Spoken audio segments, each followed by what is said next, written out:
అసలు ఈ SC ST పారిశ్రామికవేత్తలు ఎందుకు ధర్నా చేస్తున్నారు అంటే, ప్రభుత్వ ఎంఎస్ఎంఈ ప్రోత్సాహాల్లో భాగంగా ఈ ఎంఎస్ఎంఈలకు ఇవ్వాల్సిన, ముఖ్యంగా ఎస్సీ ఎస్టీ ఎంఎస్ఎంఈలకు ఇవ్వాల్సిన 700 కోట్ల రూపాయల సబ్సిడీ బకాయిల కోసం అప్పులు చేసి, ఆస్తులు తాకట్టు పెట్టి ఏదో చిన్న చిన్న వ్యాపారాలు చేస్తున్న కొన్ని వేల మంది ఎస్సీ ఎస్టీ ఔత్సాహిక పారిశ్రామికవేత్తలు వాళ్ళకు రావాల్సిన బకాయిల గురించి గత కొన్ని నెలలుగా ప్రభుత్వంలో ఎంతమందిని కలిసినా వాళ్ళ సమస్య పరిష్కారం కాక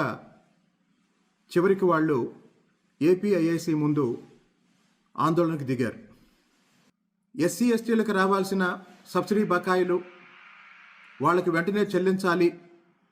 అనే డిమాండ్ని నేను పూర్తిగా సమర్థిస్తున్నాను. సబ్సిడీ బకాయిల కోసం బాధతో, ఆవేదనతో, కన్నీళ్లతో ఆందోళన చేస్తున్న ఎస్సీ ఎస్టీ పారిశ్రామికవేత్తల్ని అరెస్ట్ చేయటం సరైన విధానం కాదని తెలియజేస్తూ వాళ్ళని